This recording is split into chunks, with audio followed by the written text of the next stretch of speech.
iti sasaw ti Apo. Amen. So, this morning I have entitled my preaching, What Heaven Calls Bless. Anak at awagan iti langit nga nabendisyonan. Yam sakbay ti amin, let's pray. Thank you, God. Hallelujah. Thank you, Jesus. Hallelujah. Glory to your name, God. We welcome you and we continue, God, to ask that you will manifest your glory, Lord, this morning. We pray, Father, nga pulutam, Lord, iti sasaom, tapno ti kasta agtimek, iti tumunggal puso. And at the same time, Lord, ikan na kami, O God, iti lapayag nga, agdengeg nga, hanlaeng nga, rumwar sumrek. But Lord, we will be able to apply whatever things, Lord, that we will learn this morning. And at the same time, pagbiyagan mi, di gito nga sasaom. We thank you, Lord, and we honor you. In Jesus' name, amen, amen, and amen. So, at that month, iti December, we are in a season when the word bless is everywhere. Di nga min, no in kaya social media yo, aduti, agipopost iti barong alugan, barong balay, siguro panawen iti panagyamyaman. So, makita yung jacket, I'm blessed ko na, di nga min. So, people post hashtag blessed. And mabalin nga at dadigiti na pagpasangpet da nga karkarton nga naggapot abroad. Sana all. Dagiti plano nga nag-push through and 13-month pay kada 14-month pay. Hanulip-lipatan ti agtights kakabsat. Amen. Amen. Saklat at mga amen kan na yun. And digiti na plano nga mabalin nga at trip outside the country.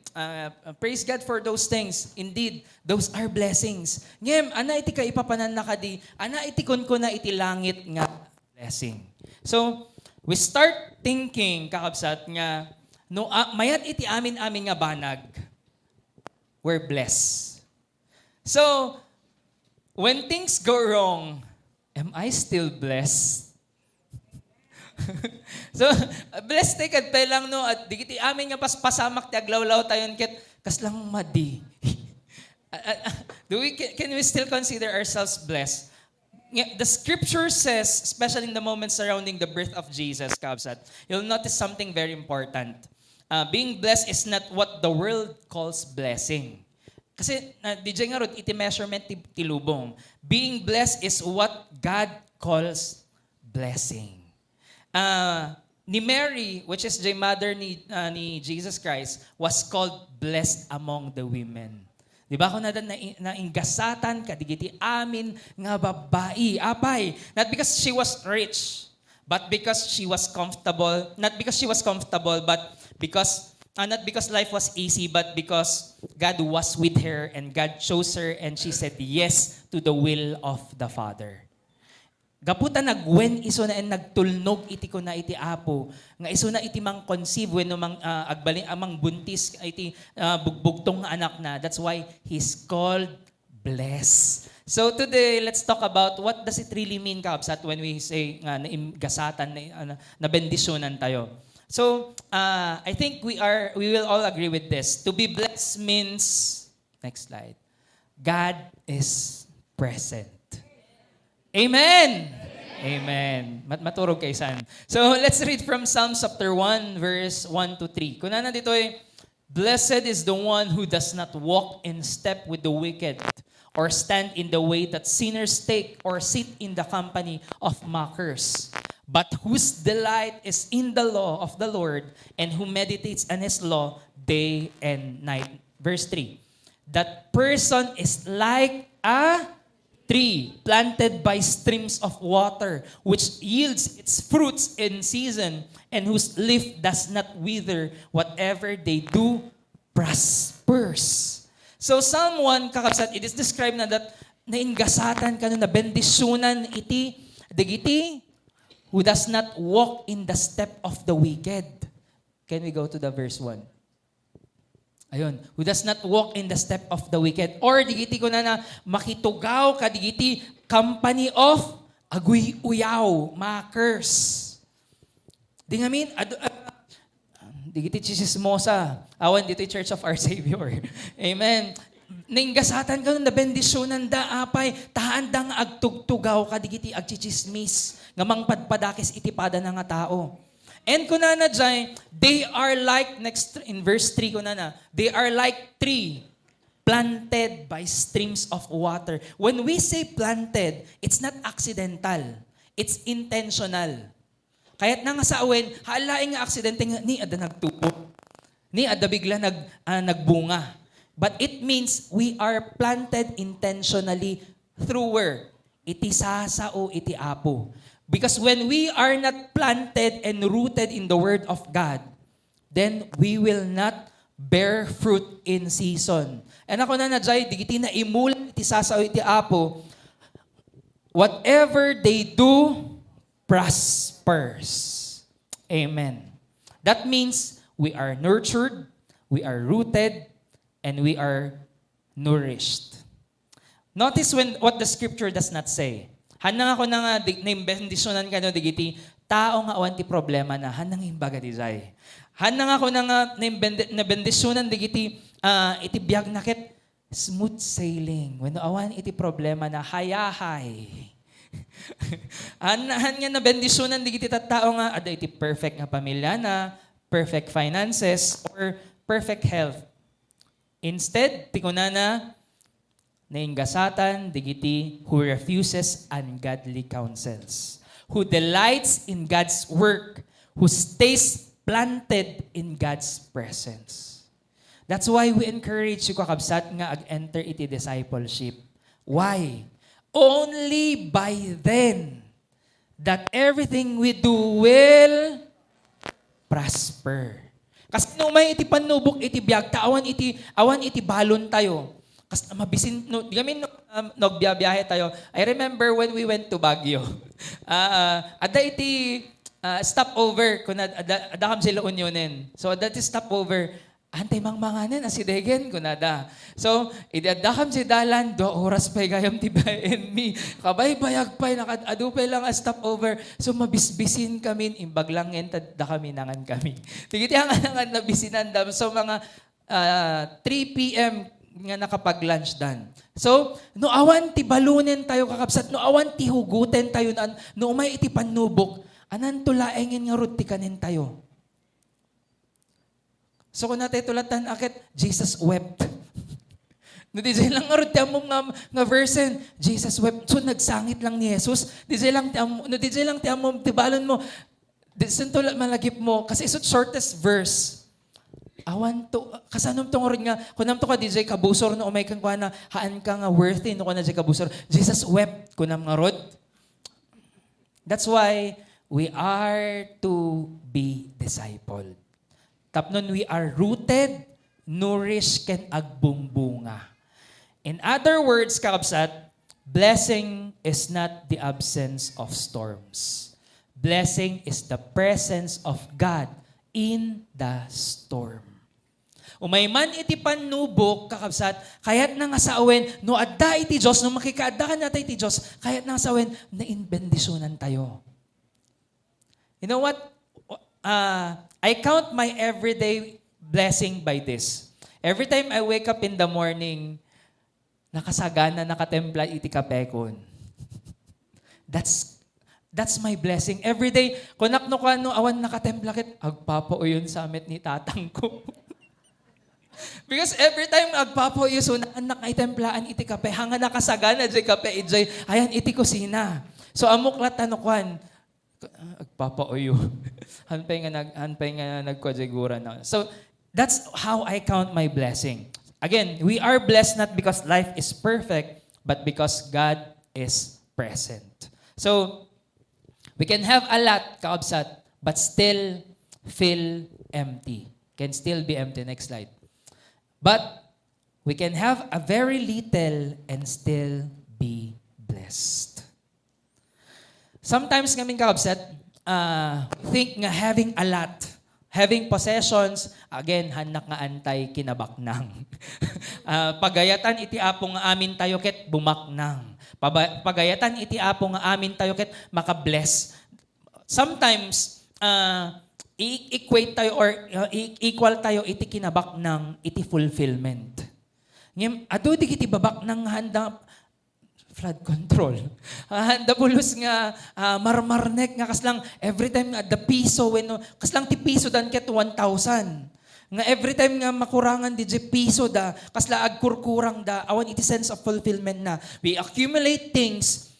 It's because we address external needs. Ngem people have also internal needs. We are designed, iti puso tayo kakabsat, is designed nga da iti internal needs na. Hindi jay presensya iti Apo. Why? Because we are created in God's own image. We are created by the Father. That's why, ada iti longing, dagiti puso tayo, iti Apo laeng, iti makapennek. Awan to pulos iti banag dito'y lubong nga makapnek kadijay nga pagkurkurangan iti uneg ti puso tayo. Ninto laeng Apo iti makapnek kadijay puso, igijay at pagkurkurangan iti kaungan iti puspuso tayo. Haan nga iti material nga banag. Kitain nyo, every year agirwar iti iPhone iti baro nga model. And kas lang every year ket kayat tayong agupgrade. Ti lubong kayat tang agupgrade. There's nothing wrong with upgrading. Don't take me wrong. But no di gijay laeng iti pagpulpuligusan iti biag tayon kakabsat. Just to find fulfillment, it will never fulfill us. And how can we apply this in our life? We are not blessed because everything is working out. You are blessed because God is working in you, with you, and for you. Iti Diyos agtrab-trabaho, iti amin nga banag, iti bibiyag tayo. Whether things are going smooth or whether things are going rough. Iti Diyos agtrab-trabaho. Another thing, to be blessed means saying to God's will. Ito na naman si God's will. What is God's will? Iti bibiyag tayo. Anakadi iti pagayatan, iti Apo iti bibiyag tayo. Let's read from Luke chapter 1 verse 46 to 49. This is the scripture when iti sakbay idagsikog ni Mary. And Mary said, "My soul glorifies the Lord, and my spirit rejoices in God my Savior, for He has been mindful of the humble state of His servant. From now on, all generations will call me blessed. For the Mighty One has done great things for me. Holy is His name." Amen. So Mary is called blessed. Apay. Kitain tayo no, kasano nga naawagan ni Mary? Panunutin tayo no kakabsat no, anak kaditi ka ipapanan na di panagwen na, panagtulnog na ti Apo. Umuna, during the early times, and even up to now, di ngamin, nakababain iti agsikog nga awan iti amana. Handa pa nagkasar. Di ngamin nakababain ti agsikog nga biglang pop, nagpop jay buksit, adan.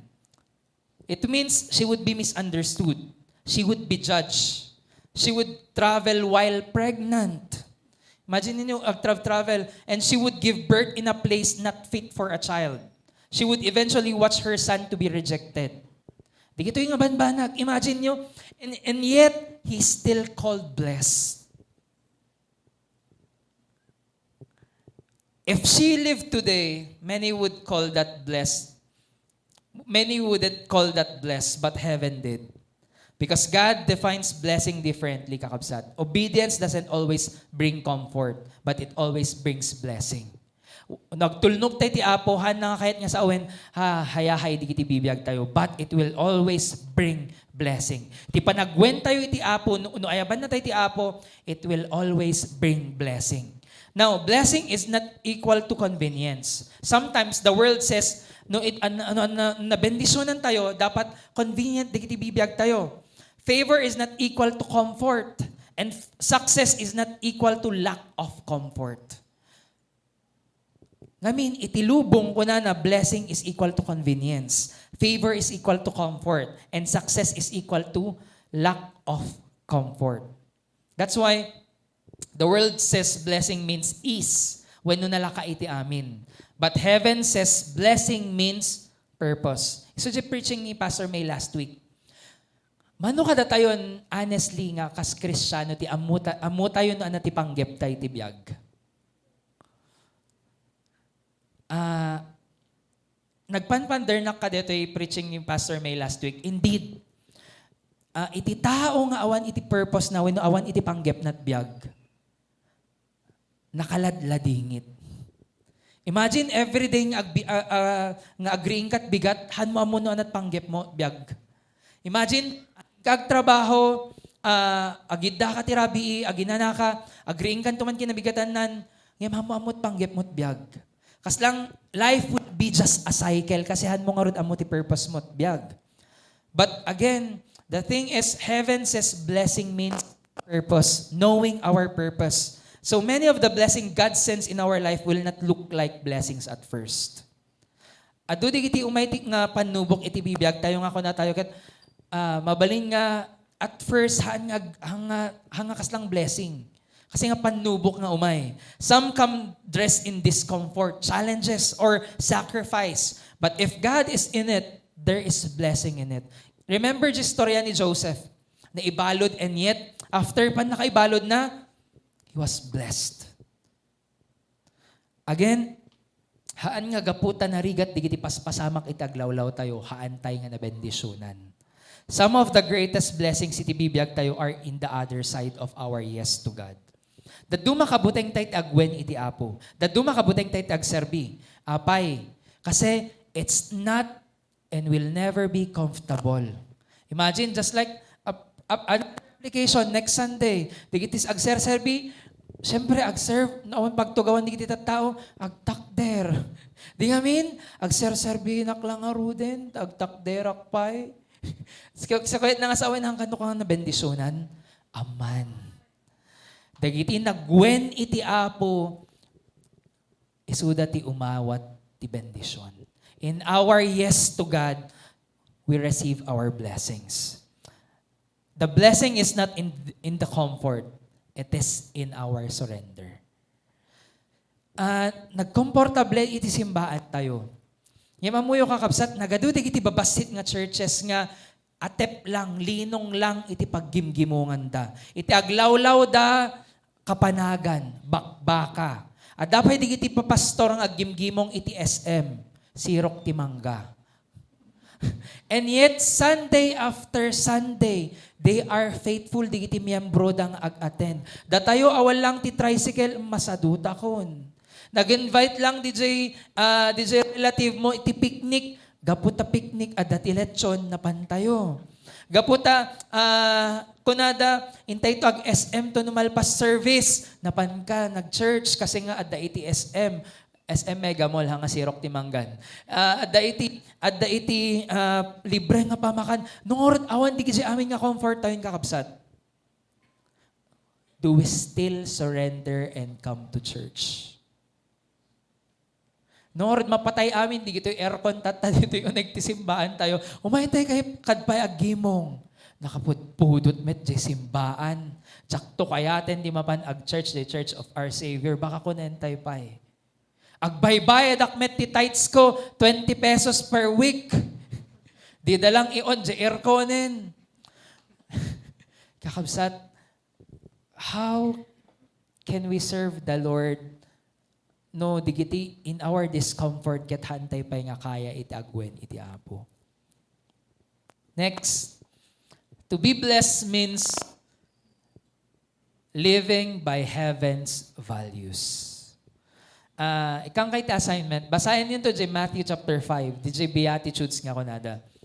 So, that is the first nga where Jesus preached nga kunana, that is the definition na is, blessed are the poor in spirit, blessed are those who mourn, blessed are the meek, blessed are the persecuted. Ito iti definition na iti nabendisyonan.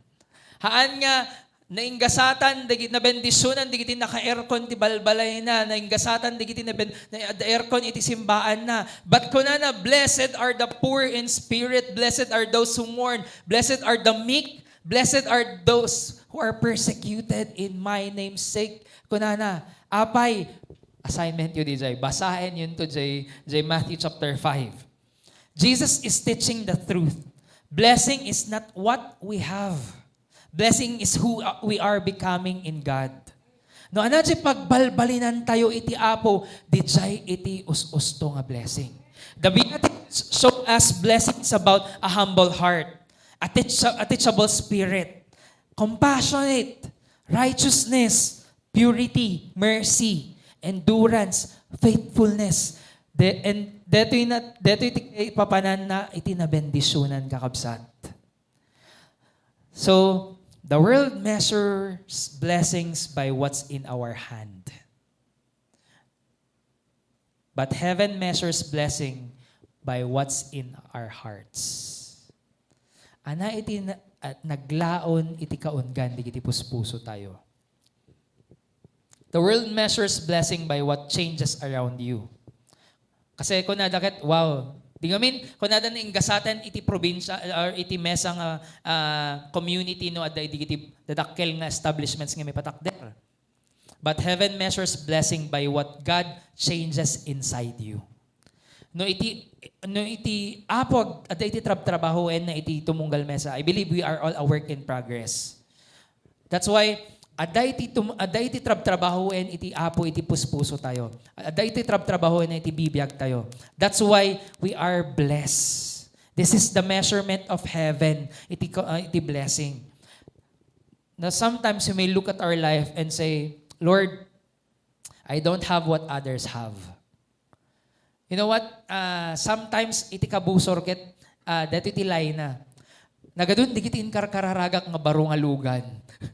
Tapos umay iti lay iti kabusor ko na nakit ado nga ikarkararagam nga lugan, sika awan pulos ti lugan mo. But you know what? I'm contented.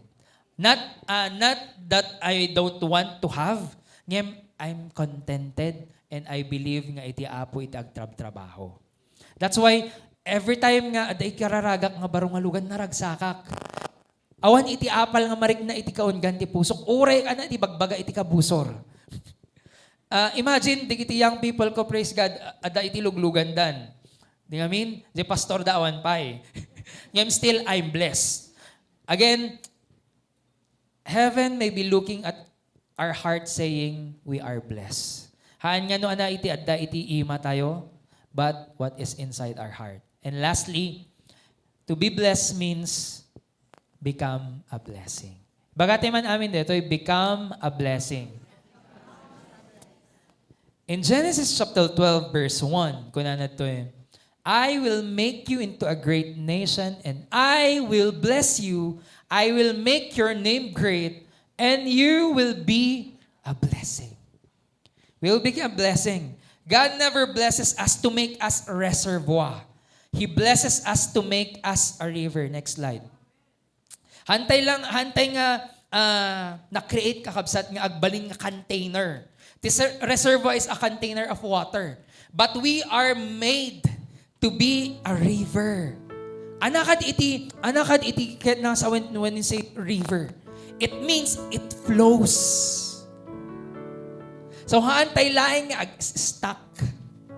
The greatest evidence of blessing is not what you have received, but what God has empowered you to give. That's why Christmas reminds us of giving. It reminds us of generosity. It reminds us of pouring out. True blessing is not seasonal, kakabsat. It is a lifestyle. When we say we are blessed, dapat ada iti lifestyle nga pagbibiyagan tayo nga we are also becoming a channel of blessing. A blessed life is a life that overflows with love, encouragement, generosity, pamakawan, mercy, kindness, and most especially, iti puso ni Jesus. This is what a blessed life looks like. You know you're blessed not when life gives you a lot, but when God uses you to bless others. Again, we are called to become rivers. So that we will become a channels of blessing. So that blessing will flow through us. Hanggang stuck. I mean, human mindset tayo, fleshly desires to accumulate things. No, accumulate tayo. Iti mesa nga ba, nag-iyak, accumulate mo, kas lang iti mesa makan. One day, it will spoil, mabangles. And same as true iti danom, no mabayag no mastak, aday iti pagbanglesan na maangot mo to agbangsit. That's why when we keep things, when we keep the blessing of the Lord in us and not spread it and give it out, it will spoil. We are never called kakabsat nga reserva. We are not designed nga agbalik nga containers laeng. We are designed to become a river that blessings will flow through us. That's why we are called church. And the word of God says we are like a city placed on a hill. Tapno ti kasta makita iti si bubukel nga lubong iti ranyag tayo. Same as true iti blessing ken bendition kanya tayo. Hantay nga ko na nga pastor, deto lang met iti pagsapulak. No, we are not limited iti no ana iti ima tayo. We can become a channel of blessing by encouraging others. We can become a channel of blessing by blessing them financially. Yes. We can become a blessing by just saying the love of the Lord through iti bibiyag da. Adu iti ways tayong agbalin nga channel of blessing. Haan laeng nga no ana iti value or amount iti kaya tayo or iti finances tayo. No. You know you're blessed not when life gives you a lot, but when God uses you to bless others. Amen. The blessing becomes complete when it flows through you. Nakaragragsak din namin Timang Ted. You know what? I make it a point, brothers and sisters, nga I still become a channel of blessing, whether it be financially, through encouragement. Because han ko nga kayat nga I am just a recipient. Because the Word of God says, when we give, it will multiply. It will not just add up, but it will multiply. I want to end with this. This year, 2025, was very tough for me. I lost 3 of my loved ones. Kadijay 3 quarters iti year 2025, as in per quarter at the iti loved one nga napukaw. And the last quarter was my mom. Kunakit, Lord, bless nakpay ba? But then, you know what? God, hang nagkurang iti apo, apay. Every chapter, He's confirming my purpose and my calling. Every time I have my moment with the Lord, He affirms me with my call and my purpose. And when I heard the preaching of Pastor May, that every day has a purpose, you know what? Really, the Lord gives us certain purpose in life. Tap nanti kasta, ada iti mapa tayo, so that every day of our lives, we have something to look forward to. Every time, I still call myself blessed. Why? I have people around me who encourage me when I feel so down. I have people around me who bless me not only financially, but with encouragement, and who prays for me. And that thing I call as a blessing. Why? Haan nga amin nga tao nga da iti aglawlaw tayo, kaya da tayo nga ikararagan. And that is a true blessing. So if today your life feels unfinished, or uncertain, or uncomfortable, hear this clearly. You are not unblessed. You are being formed. You are being positioned. And you are being prepared. That's why, when heaven calls someone blessed, it may not look impressive, iti lubong. But, it will always produce life. It will always produce faith. And it will always bring glory to God. That's why, stop measuring kakabsat iti bibiyag tayo by temporary east.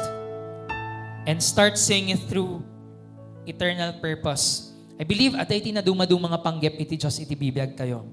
That's why, if God is with us, if God is shaping you, if God is flowing through you, then heaven has already spoken over you that you are blessed. Dijay ti pudpud no nga blessing nga gapu iti langit. That's what heaven calls blessed. Haan nga no at amin ket okay na. Again, we are a river. Blessing flows through us. Shall we all stand, brothers and sisters? Thank you, Father. Thank you, Jesus. Thank you, God.